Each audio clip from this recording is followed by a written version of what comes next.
Malaki ng tsansa mo kay Emma, boss. Si Emma, wala nang kainte-interes kay Danilo. Ang mahalaga na lang sa kanya, mabawi si Muki. Hindi pa rin ako pwede makambante, Marco. Galit lang si Emma ngayon. Pero hindi natin alam kung wala na talaga siya nararamdaman para sa hayop na Danilo niya. Ang tingin ko naman kay Emma, hindi siya yung tipong babaeng martir. Tsaka isa pa, pinagpalit siya ni Danilo kay Jade. Hindi rin. 20 years sila nagsama. Hindi yan basta-basta mawawalang nararamdaman para sa isa't isa. Tandaan mo isang masinsinan na usapan lang. Maaring magkalinawan sila. Magkaayos. Oh, di ba? Sa bagay, boss. Ano nang gagawin mo?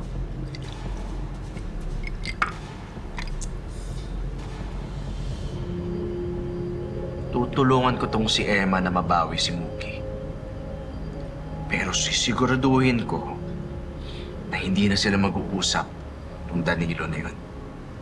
Boss, mukhang tinamaan na talaga kay Emma.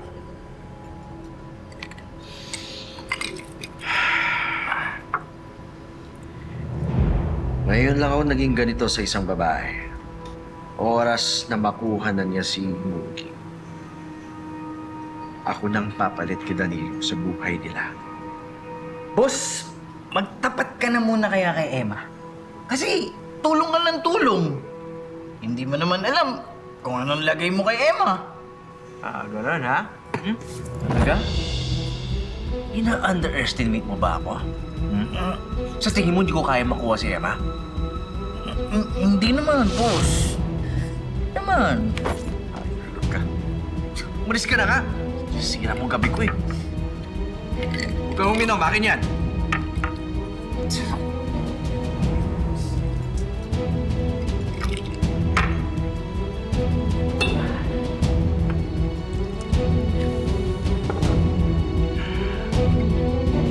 Kitang-kita ko sa mga mata ni Danilo na may pagmamahal pa rin siya kay Emma kahit nagalit siya. Affected siya sa pagkikita nila. Alam mo yung pananalita mo? Gosh, I'm like talking to Olive talaga.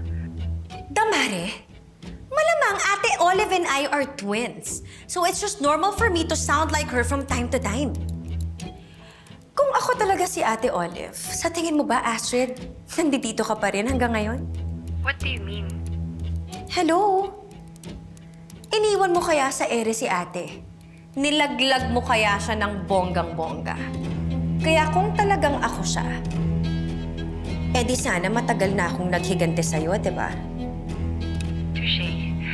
Kung ikaw nga si Olive, pinakulong mo na ako. Or worse, pinadampot at pinatapon mo kung saan. Exactly. Now back to the issue. Hindi pwedeng makabalik si Emma sa mag-ama niya. At sisiguraduhin kong pati si Muki, hindi siya matatanggap. How will you do that? Anak ni Emma si Muki. Kailangan naming ikasal ni Danilo ASAP. Pagkatapos noon, aampunin ko si Muki para wala na talagang habol si Emma. Now, I need you to help me with the wedding preparations. Find me a wedding planner who can mount a grand wedding in 3 months.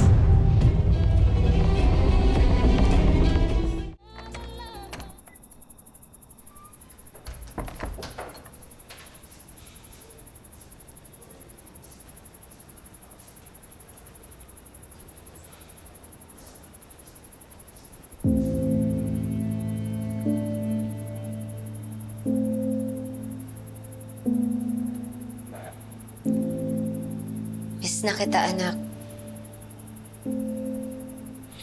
Hindi message mo. Di ba gusto mong bawiin siya kina Jade at Danilo? Hindi ko pa kaya. Ano hindi mo kaya? Emma, ready ka na. Yung anak mo, yun ang kahinaan mo. Pero alam mo ba, handang-handa ka na lumabang kay Jade. Kung gugustuhin mo lang. Ang dali mo lang sabihin yan kasi wala ka sa lugar ko. Madali lang naman kasi talaga eh.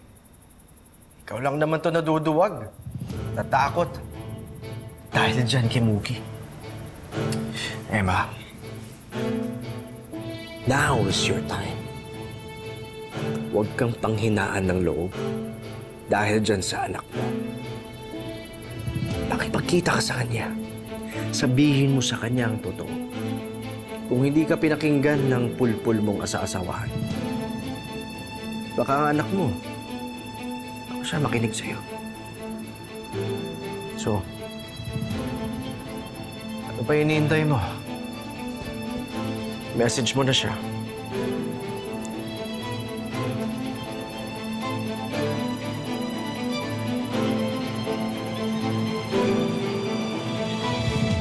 Sige na, Mookie. Alam ko, gusto mo nang magpahinga. Go freshen up and change your clothes.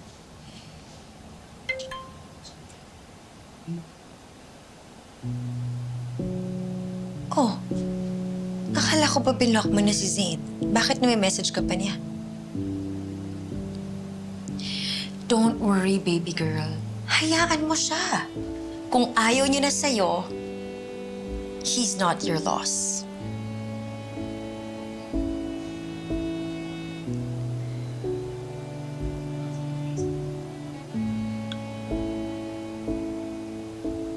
Sige na, magbihis ka na. Good girl.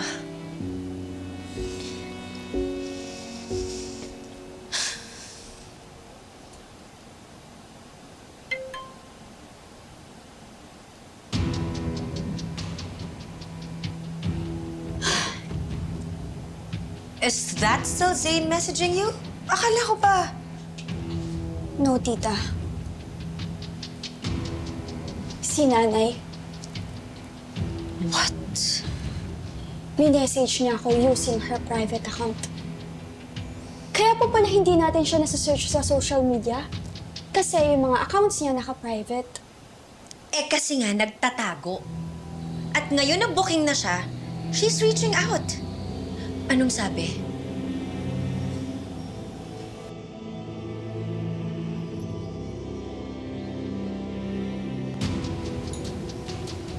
Gusto niya po makipag-meet sa akin. And? Are you going to meet her?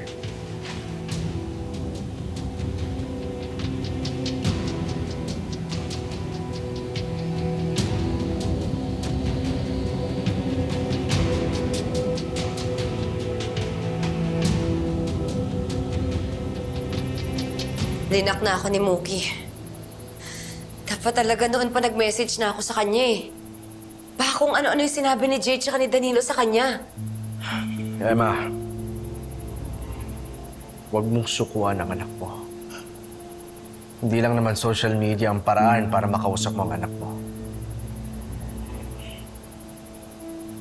Tatagan mo ang loob mo.